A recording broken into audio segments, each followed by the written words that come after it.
Also, I will reevaluate the CVs I'm sending. Don't also like, yeah, if possible, try and seek someone. Okay, if you're trying to apply to a place and you see there's someone you know or someone you've seen working there, you could try and reach out to them for advice.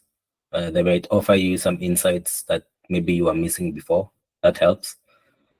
Yeah, also if you have some friends or some, you can like do some mock interview or like prepare for the interview. Yeah, like preparing for interviews, I don't think it's usually an individual effort. The more support you have, the higher your chances of landing the thing. The other is in terms of getting paid. Now, I know usually in the beginning, you're gonna have people telling you, "Yeah, I'm working on this company. It's gonna make money at some point, and I'll pay you." And I know in the beginning, all you want the experience, but also you have bills to pay. So this is a bit of you're in a bit of a situation here. So I mean, I'd say it's based on off of my experience. I'd say it's better. You're better off getting paid at least 5, 10. At least that's something you can work with, versus yeah, just working based of potential value, which might never. Yeah, I mean, the company might someone they might just wake up and close the company and just disappear. Um, so yeah, it's the high money doesn't just the chunks of money, the German machines. I know people want all this. I mean, everyone wants okay, a majority of people want this kind of lifestyle, but also you have to acknowledge that this comes with uh this comes with time. I mean, things don't just happen overnight, and if it did happen overnight, then there's something a bit fishy. Yeah, if the deal is too good, think twice. I mean, that always stands. Yeah, but if you, I think the only places where I can think of where you might get paid very well, and also I don't think it's coming for free, because you'll have to have done some lead code, and yeah, you'll have to have grind some lead code, have your system design knowledge in check, and all of this will require still you have to invest time to get this kind of money, in my opinion. So the fund companies, I think they are the ones which maybe will pay good cash, but also getting in is not really that easy. So again, you'll have to invest time to like sharpen your skills, and some things you will just get them out of, you will just learn them through experience, and some things, the academic or theoretical approach, yeah, you might know the concepts, but actually applying them will require you to have actually worked and applied them in real life and see how to like navigate certain things. So at the end of it all, I would say coming into tech with high expectations of getting paid, I don't think it just applies to tech. I think it just applies to any profession. The getting paid well, the nice things that you see other people have, that takes time. Also, there's also an element of luck that is involved, which I guess not many people talk about. I think sometimes it's about being in the right place at the right time and meeting the right people. And also, as you uh, work on your skills, try and working on being at the right place at the right time and meeting the right people, or people who are aligned towards where you want to be or where you're going. So this will definitely help in this regard. Okay, that's interesting. I hope someone got something, but then there's another question that people like to ask. Maybe you can mute Jonas Kebado. Mm. Yeah. people have been asking because I think the problem is usually getting the first role. So what would you support? Because what I'm quite curious is should I keep building? Should I keep as in what people don't really know what to do before they get their first role? Like what should someone do to make them stand out from the rest? Should they keep building, collaborate with people? Wafanye pro bono, like what do you think is the best thing to do to help you get that first role faster? Ama hakuna shortcuts, ni kungoja tu. Yeah, getting the role faster. So I personally tell people make noise. Make noise without if you're okay, make noise but with substantial things. If you're building something uh nice, so first like work on your portfolio. So I think this might be different, so it depends where you also are at in life. For example, I'm imagining there's one person who's in campus and they have all the time. So someone like this, you have all the time to build a portfolio and have something before you leave campus.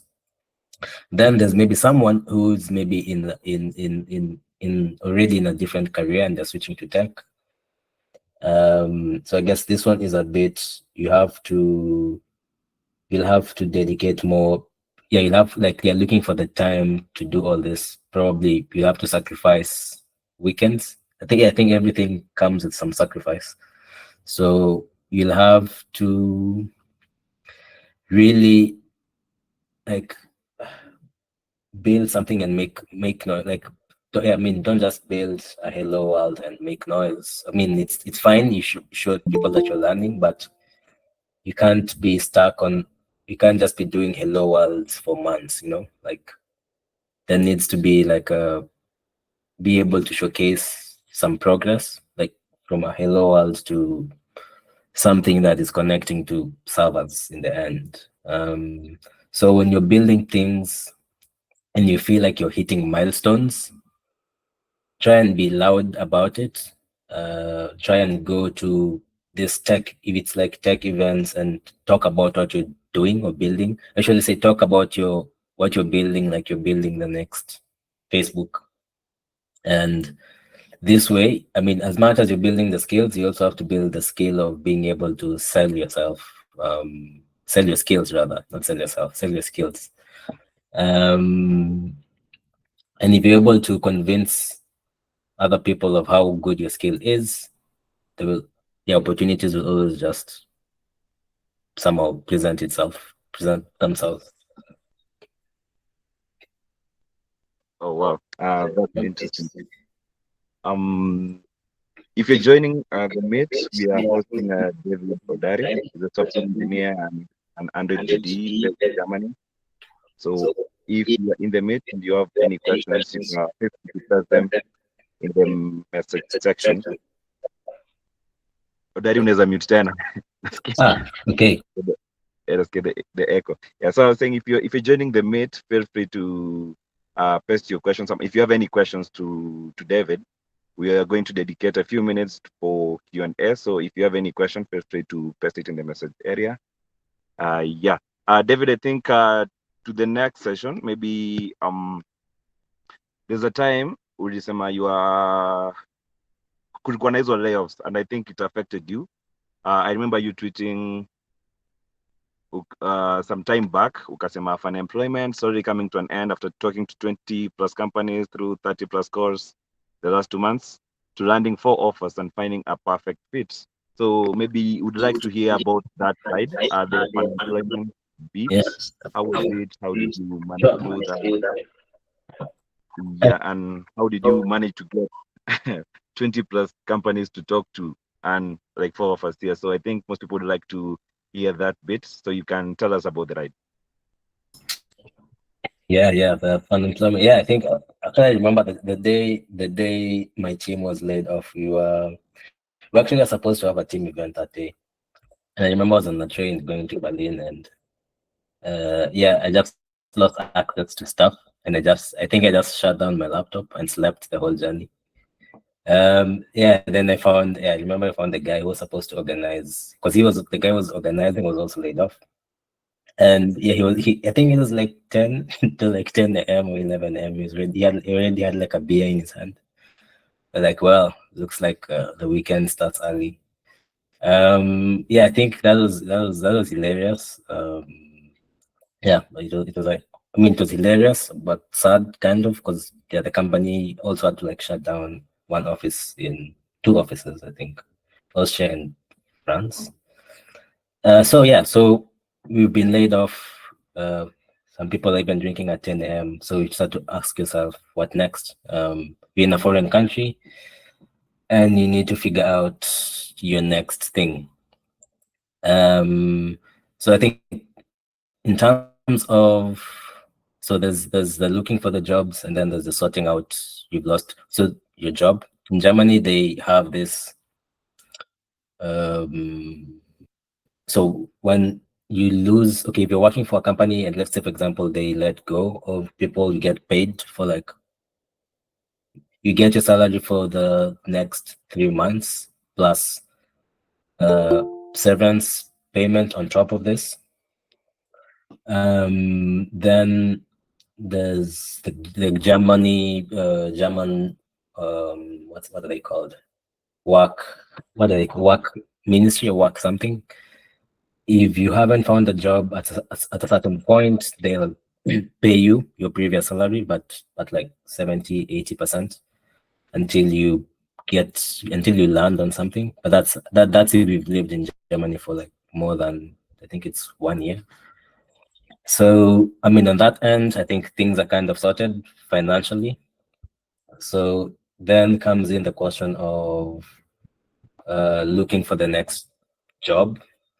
So to do this, I think the previous employer, in my case, it was a bit, I think the moment I talked about it and shared it with multiple people, that helped. So I got a lot of referrals, even from jobs that are not even posted online. So there's also a stat that I came across that at least almost 50% of jobs are not really advertised in like public or online spaces. So that's why I'm usually like, just talk about what you're looking for, what you need. Maybe there's someone who might solve your problem.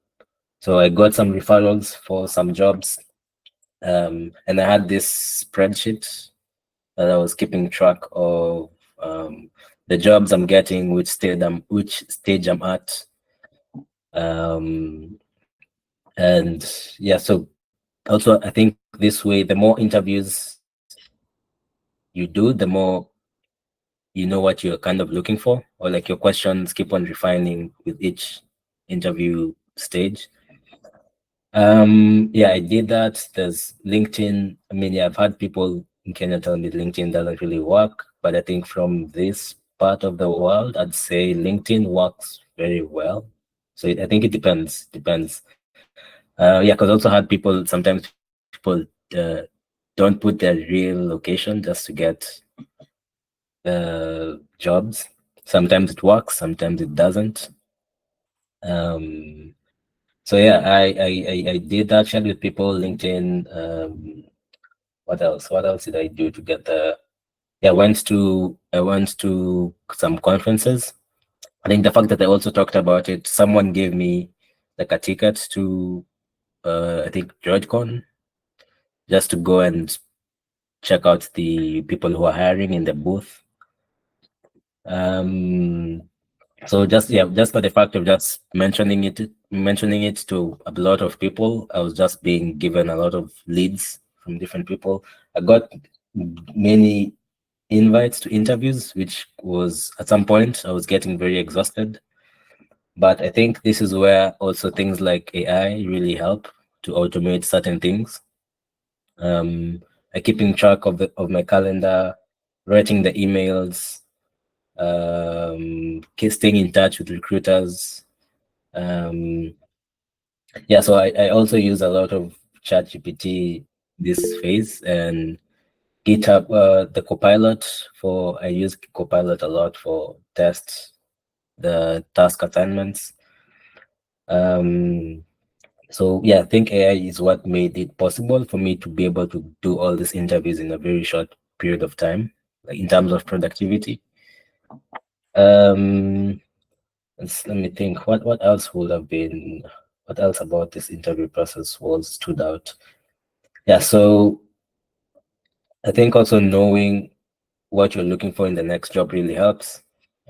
Personally, I compare previous jobs, what previous jobs had, to what the next job is offering, and see if it's a good deal or a bad deal, or if it's okay. Sometimes it's not always about the money as well. It's about who are you going to work with, or how are you going to be working. You could be getting paid well, and the conditions are very terrible, and your mental health is just going to decline or something. So you also have to put other things into consideration. Um, yeah, so those were the highlights, I think, Yeah, when I, looking for. I've just seen on in the message section. I think Stacy has a question for you. Not sure if you can say. That's the question. Can you suggest for interviews like for Android development and system design? Yes, there's some GitHub repositories, and there's also someone made a. Oh, yeah, I'm gonna share it. Do you have a group or something? I think I'll just share it with. I'll have to look for it and then share. But I saw some people have created some nice resources around this. Oh wow, okay. So uh, you think there's a GitHub resources for interviews for only? Yeah, there's some GitHub repos. I think some people have collected, yeah, just collection of knowledge of different Android questions to Android system design interviews. Yeah, I think, but yeah, I feel like system design interviews get the more you're exposed to different problems, the easier I feel like the easier it gets in terms of. But also, as another tip that I'd give, if you're doing mobile, if you wanna improve your system design skills, is sometimes at work I'd work closely with backend guys, and just get their perspective, or just see how they are scaling or designing the whole database etc stuff, and see where Android intersects, or what can I borrow from the backend world to Android sometimes. So this also helps. But yeah, but also in Android also has some. You can also look for some complex projects in Android and try and do them on your own and fail, and then try again. This is also a nice strategy to um, improve on like system design. Yeah, I think we can answer also the next one. I think there's another question from Valentine. What is your? So the question is, what is your current Android development upscaling strategy? I read a lot of newsletters. There are newsletters, blogs, conference. I think watching a lot of conference talks. Um, I think yeah, those are the three top ones. But also I think in terms of colleagues, or I think when you're fortunate to be working with people who are also experienced, you get to pick a few things from their work, uh, or their pull requests, or things like other people are doing. But also reading a lot of code. I am always reading a lot of code on GitHub. That helps. And some other currently I don't listen to podcasts as much. But yeah, there are some nice podcasts, or Twitch uh, streaming places for Android development. I think some GDs do some Twitch streams. I think it's cool. Yeah, I think that's before the question. I don't have the power to mute your mic. Maybe you can mute before I proceed to Oh, another important. okay. It's still Yeah. Yeah. So before we go back to the questions, I think I had a follow-up question with the offers you got. You said you got four offers, and I remember immediately after that you asked I think you asked a question that same week, is what are the some of the things that you consider before settling on an offer? So for like for you, these four offers, what are some of the major things you considered before settling for one? Yeah, I think this is it might change, I think, based on your situation. But for me, it was ability to work remotely. Do I need to be in the office? Pay. What else did I consider? Pay.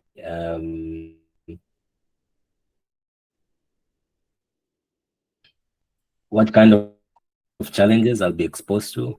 Like, will this be a technically, like, are you satisfied or are you like bored? The other thing that I considered was, growth. Sometimes you have to consider, is there room for growth, or do you see yourself growing in this company? The other thing to consider was, let me see, let me see what else I saw. Also, I think the people you're going to, because though sometimes this is not always accurate, the people you're going to be working with, if if you enjoy the interview, but in my, for example, in my case, the people who I interviewed with are not the ones who I ended up working with, but sometimes that's the case, and you can gauge the vibe of the team. If these are people, I mean, considering you're going to be working with these people Monday to Friday, 8 or 9 to 5, whatever time, will you be like, will you enjoy working with these people? Um, yeah, so those are also the in terms of benefits. Oh, so I think also benefits depends where you're at in life. I mean, if you're single or if you have a family, if you're old. So also look at the benefits in relation to where you are at in life, if it makes sense for you. The other thing, what else did I look at? I think those were the top things I was looking into. Also, I will sometimes just look at how long people stay in the company. I mean, like how long people have been in the company sometimes is a good indicator of, is it like, people just, someone joined and left, joined and left, joined and left, or the people stay for some time, and the people who've stayed, how did they grow in the company? So this is also a nice thing to, you can look into such kind of things. Nice. I think there's another question on the tab. Not sure if you can see it. Is it appropriate to initiate contact with someone to think about potential?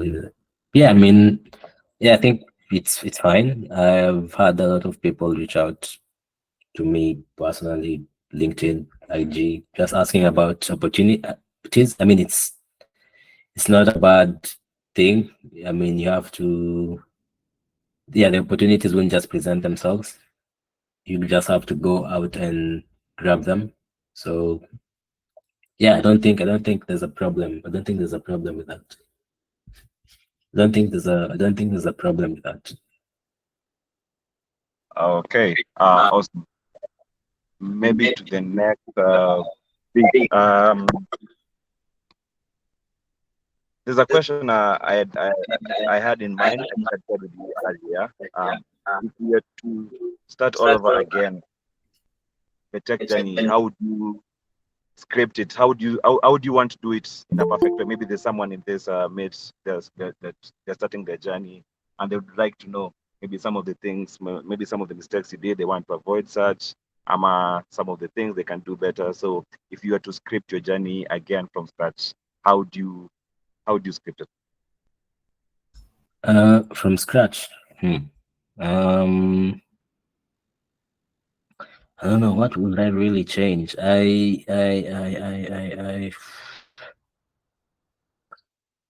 was to, I think probably looking for having a bit more flexibility in terms of, okay, I think in the beginning I just wanted to move out of the country, but then I think at some point I'm starting to prefer balancing between both places, like um, Kenya and Germany.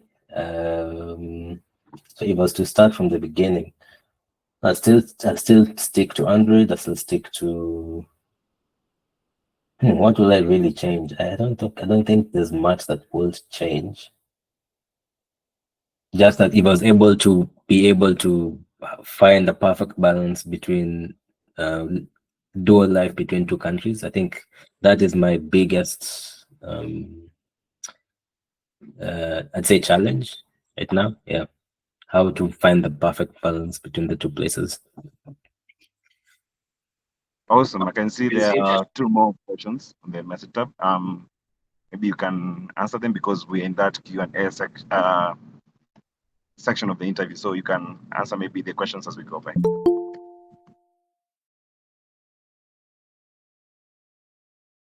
Stated in mental well-being is intact. Yeah, I know trying to keep up and stay sane is a hard job. But personally, I mean, for example, in my case, I just started. I mean, in my case, I'll give an example. Things like KMM. I've just been following it on socials, on the Kotlin Slack channel, but I never really built anything. I just jumped on it recently. I will say don't jump on every new thing. That's a recipe for don't jump on every new thing unless if you're not a dev advocate, you're not getting paid to be a dev advocate for this. Two, you're not really working on that team. I mean, the people who are sharing this, high chances they're either developer advocates or they're working on this team, but this is the actual job. The actual job is to push all this technology and push it out and market it. But from the perspective of someone who is building products and is working a day-to-day job, you don't necessarily need all this. I'd say focus on, for example, if a technology is released and it's not really impacting your day-to-day job, I wouldn't pay a lot of attention to it. I mean, I just skim through it. I have an idea, okay, there's this new thing, but I don't really have to look deep into it until I actually need it. So it's called just in time learning, just learning it when you feel like you might need to use this in your job. So this helps when you're in the work environment.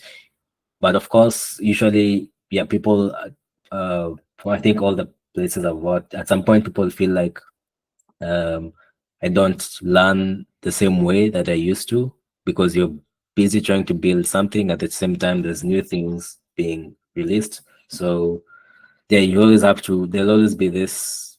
Sometimes the days you'll spend a lot of time with just building products and ignoring what's happening.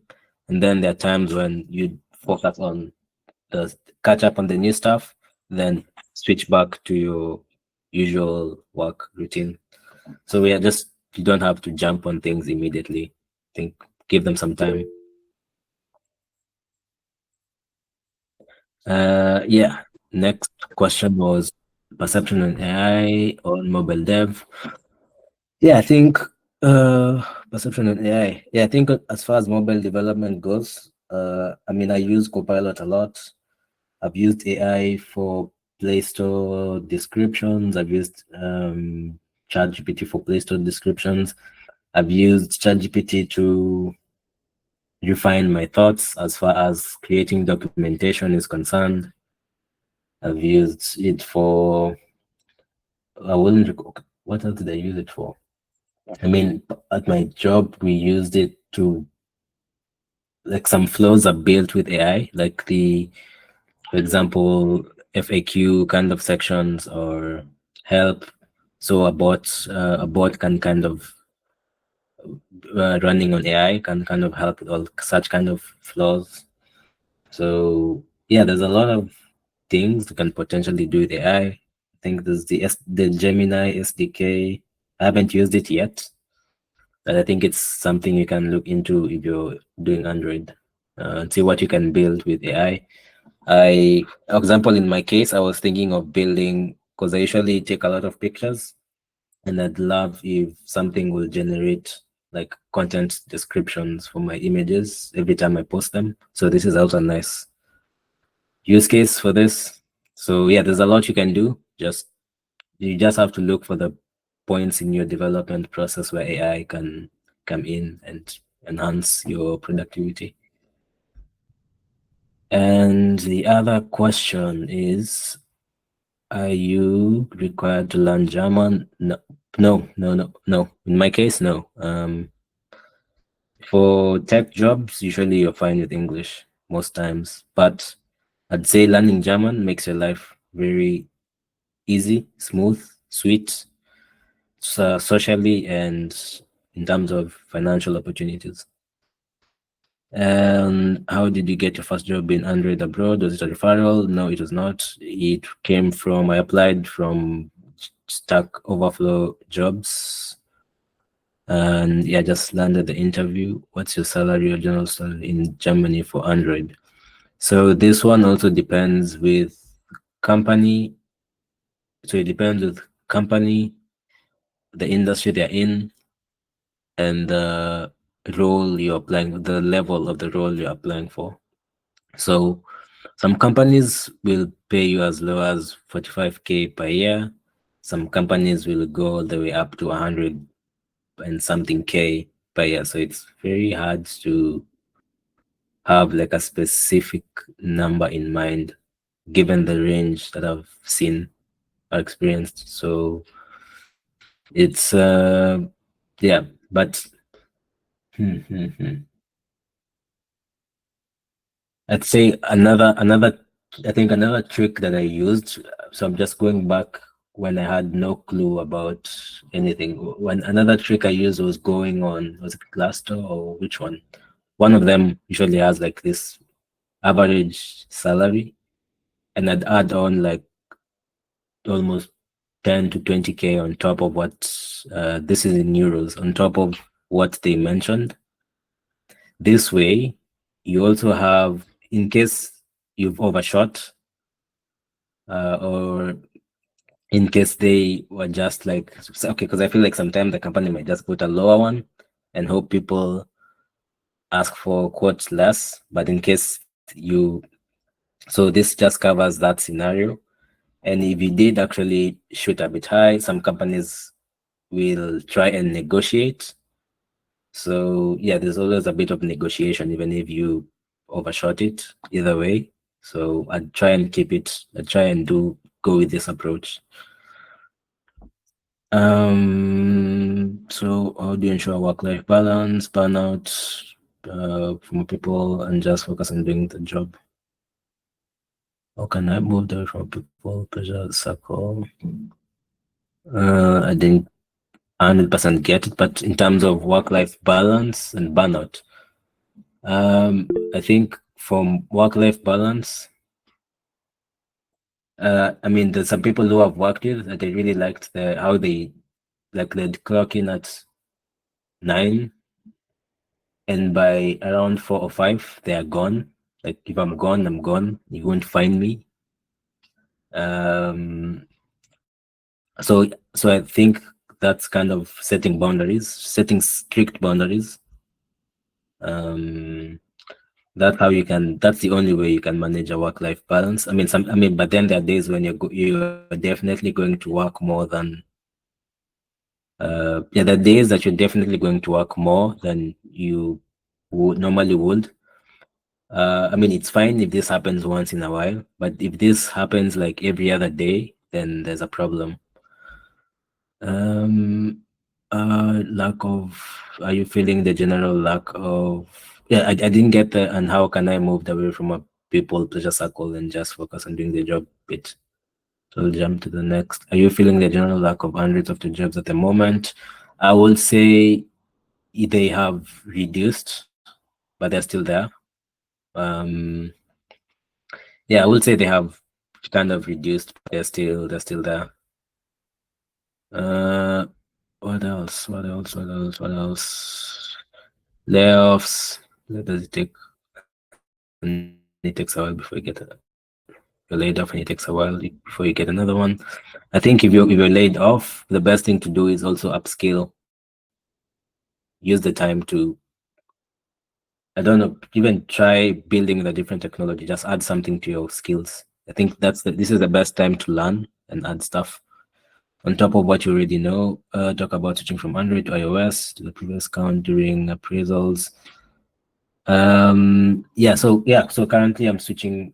I mean, I've been looking into iOS code for a bit. I mean, this is now the only time I'm officially doing the switch. But at work, usually what I do is, because we have the Android app, we have the iOS app, and there are times I just have a call or a pairing session with iOS dev doing his stuff and reading what they're doing. Sometimes I'd go to the iOS code base and just look at how they built a feature before I build it so that we're on the same page. So in my case, I felt like it's also nice to start having both. I think also the future of mobile, the people who have the people who will have the ability to build both platforms are going to have a upper hand as time goes on. And it's possible. I mean, it's possible to be able to do this. I think even on my team, we had a guy. He sometimes would help with the Android app, and yeah, it was also my plan to also do the same with the iOS app.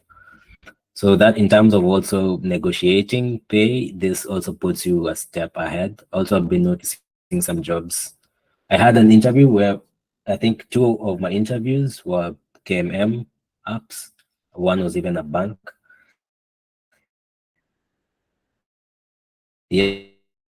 One was a bank. One was like a car. What are they called? Automotive industry, and I think they valued someone who was able to build both Android and iOS.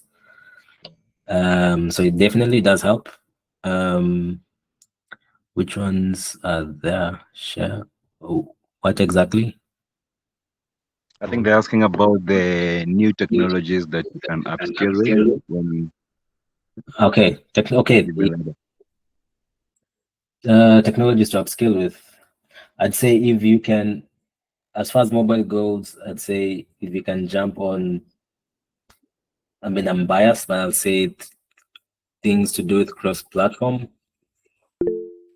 or multi-platform.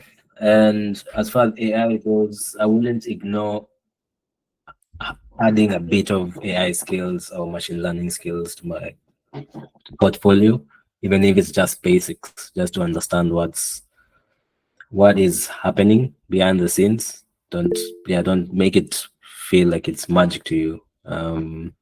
So yeah, just having that bit of skill will help. The other thing, what other thing can I talk about the jobs? Let's see. Let's see. What else do you want to know? DSA. Mm, is DSA important to be good in Android? I feel like, I mean, knowing DSA is good, but we don't necessarily, unless you, if you do happen to come across a situation where you need DSA, high chances like the problems to do in Android are they're not really DSA related. I'd say they're more system design kind of related, how you connect a bunch of things to build a feature. And I think DSA is more of like help more in mostly it's space time efficiency. I think this is something you're most likely to need when doing backend. But yeah, I think it is nice if in the event, I think DSA starts to play a role if you're building features that are going to be used by other developers. For example, you're building libraries for your team and such kind of things. I think DSA then becomes very important to know. And yeah, I think that's the point when DSA becomes important, very important. Were you offered your locations? Yes, I was. I was asking you to share jobs. Yeah, the bunch of jobs. I think. I'll just share a link to a tweet I did about some job sites. What's your advice for someone who has more than a year of experience and looking to switch jobs? Looking to switch jobs? I'd say, I mean, depends why do you want to switch jobs? I think that's the question. That's the question you need to ask. Why are you switching jobs? Career growth. Then,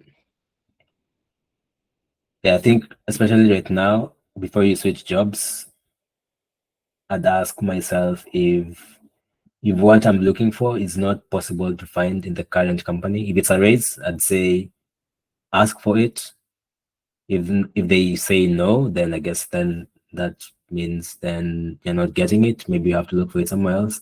If it's career growth and you feel like you completely 100% cannot get it in the current company, then when you're applying, then this should be the thing in mind. Don't, when you start interviewing and you're looking for career growth, then stick to what you're looking for. Because if you change and start looking for something else, and then you join this new job, and then you're not gonna be satisfied or run into the same this loop, and then you start looking for another job because of career growth, and then yeah. So I think that's the tip I'd give in terms of switching jobs, like about FANG versus startup and career growth. I mean, I haven't worked at FANG to really know how that looks like, but I do know it's way harder to climb in terms of roles based on what I hear from other people. But startups, scale ups, yeah, because also, I mean, the people who leave FANG as an engineer and join a startup as, I don't know, a staff engineer or something. So, and sometimes also this doesn't work out. Sometimes it does work out. And the opposite, I don't, does the opposite really happen? Yeah, I guess if you're super, if you have some context. But I'd say in terms of startups, there tends to be way more like, there's way more impact in what you're doing. Like if you're just a team of like 100, 200 people versus 20, I don't know, 10K, 20K people, what you're doing definitely, I mean, if you're not there, or if you mess up, or if you're missing, or something happens, your impact will definitely be felt on a much uh, wider scale as far as the company goes compared to FANG, in my opinion. I think just, yeah, the good thing about FANG is maybe you might just be working with a very large user base, but also, yeah, some startups also do have that now, and also some startups do pay more than FANG actually. So yeah, I think it depends with where you I think it depends with which specific startup we're talking about versus FANG. Yeah, but I think, yeah, in terms of growth in FANG, I don't really know how that looks like. I've just read blogs and seen videos about it, and it seems like quite the hassle. But yeah, I'd recommend there's some books that talk about this and how people growing navigate career growth in such kind of companies. What is the future of open source? I think open source is here to stay, right? I don't think anything is, or in terms of yeah, I mean, open source is, yeah, I don't think I can give an actual comprehensive answer in fact, because I don't really do much of open source. I'm mostly doing product related work. But yeah, as far as I mean, open source is alive as ever. I haven't had anything that would threaten the existence of open source. Trade-offs doing Flutter to KMM. I mean, personally, I'm not a Flutter guy. I am gonna be biased towards KMM because it's been a while since I used Flutter, but I also can't give comprehensive opinions on Flutter because As a Java Kotlin dev, for me, it makes more sense to jump into KMM. I have also been through interviews that required KMM versus Flutter. So I haven't really given Flutter that much of a chance for me to bash it. But also, I'm not a fan of, I don't know if I can say not a fan of that. But I can do way more with Kotlin. I mean, I've used Kotlin with Ktor, I've used Kotlin now with KMM. You can use Kotlin with data science, but I've never done that. And you can use, I mean, Kotlin to build desktop. You can use Kotlin to do a lot of things. Yeah, so I'm mostly in the JVM environment. Flutter wise, I don't know, but from what I see, a lot of people usually complain about Flutter, and doing the native specific tweaks tends to be a headache. And there's also been stories of people migrating from these platforms to native. So, I mean, that's enough for me to just stay away for now and just focus on KMM.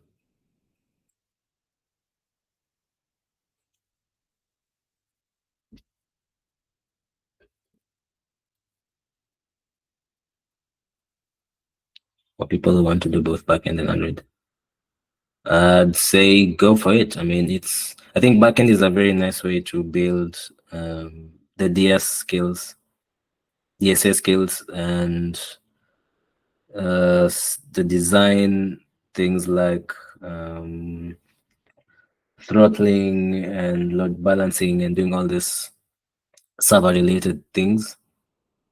Yeah, some jobs might, okay, yeah, some interviews might require you to have a bit of understanding of how things work in the backend. Even if you're not going to be hands-on, at least have some idea of what's happening in the backend. I think there's also one time in a job where I was part of, I mean, our services were never going to have these problems, but I was made part of the on-call pager duty stuff.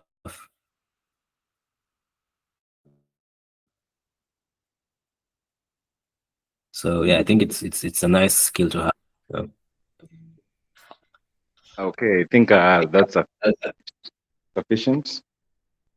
We've had a good fun session in the afternoon. Not sure if there are more questions, but I don't think so. So I think Josephat has raised his hand. Josephat, you can go on. Okay.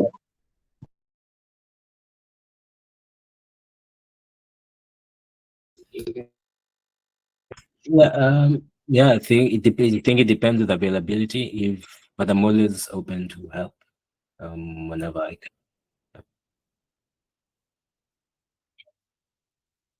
can. David, there's I think a final question. Is it a question or a comment from Ayub? Let me. David, could you share benefit of master of one niche? I'm trying to frame it in a way that makes sense. Okay, mastering one niche. Yeah, mastering one niche is I think it's in terms of, so I think specialists, you do get, I think you do get paid quite well when you are a specialist, but also it takes a bit of time to get there. Yeah, because it takes a bit of time to get there, and I think eventually, I mean, yeah, most places will just start with generalists to get the foundations of everything done, front end, back end, DevOps, every just foundation. I think they're called foundational engineers or something. Set up everything, but I think over time, when the project grows and the thing needs to keep going, that's where the specialists start to come in. So I think at this point, usually the business has what's it called? Like has been validated, like market-wise, like it's something that can generate some revenue, and now we need like specialists to enhance this product that you're building. So that's why pay-wise it might be nice. getting the jobs, it might not be as easy. Because yeah, they're not. I mean, if something is niche, it means it's not. Yeah, it's not like really easy to come by, and it's and also you might find that you're limited to just working with. Mostly it's mostly truly just bigger companies. It's gonna be very hard to find yourself working with the smaller companies if you're just working with smaller companies if you're a specialist. Because I think smaller companies require people who wear a lot of hats at different times. So I think you have to decide which kind of life or path you'd like to take, the generalist one or the specialist approach.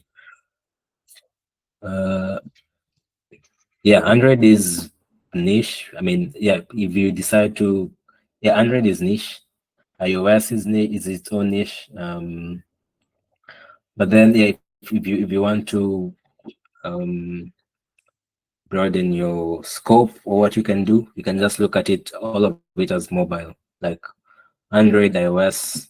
Then think of it in terms of frameworks like Flutter, KMM, React Native, Ionic, etc. Um, yeah, but if you just focus on the whole mobile scope, I think you'll always be sorted. Versus, yeah, focusing on the whole mobile scope plus the whole backend scope plus the whole front end scope plus infra. I think it's very hard for someone to do all this and be a master at all of them. There's gonna be just one that you're really, really confident in.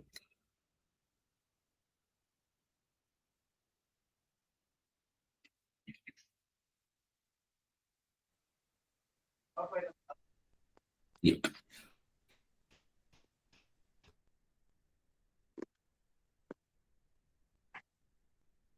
David, are you talking, Ama? No, I am. I Yeah, I am. think. Mhm. I am. Um, I think we've run out of questions. Maybe if someone has a, unaweza mute nasikia tena hiyo nini. Maybe if someone has a question you'd like to ask David a question, ako available, I think on Twitter. I'm not sure if that available, but maybe you can drop him a DM on Twitter, and then he can like give you guidance on any matter pertaining Android ama anything regarding tech. Kama ajui, maybe he can forward you to someone. But that has been a very good session, David. Asante sana. Is called on Twitter, I think unajitaje bro? Underscore David Odari. David Odari. Yep. Yep. Yep. Yep. Yeah. I think research bila underscore ikakuja, so I think important kuweka hiyo underscore and then David Odari. Yep. Yep. So maybe you can give us your parting thoughts after we finish this. Yeah, parting shot. Yeah, so getting into tech, the journey and and the journey and finally getting to where you want or somewhere where you're comfortable is uh you mostly will be competing. Don't compete with others, just pace yourself. Like pace yourself so that you don't burn out. It's very easy to burn out. Very, very easy. Yeah, just it's again, I think overused quote. It's a marathon, not a sprint. Yeah, there are people who I've met who've been in tech for 30 plus years, 40 plus years, and I mean technologies come and go. So also I wouldn't like put technologies to heart. Yeah, just find the balance between everything you're doing.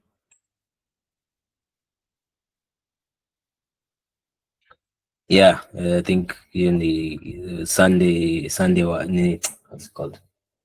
After this call, I have to go and do some Sunday. mixing.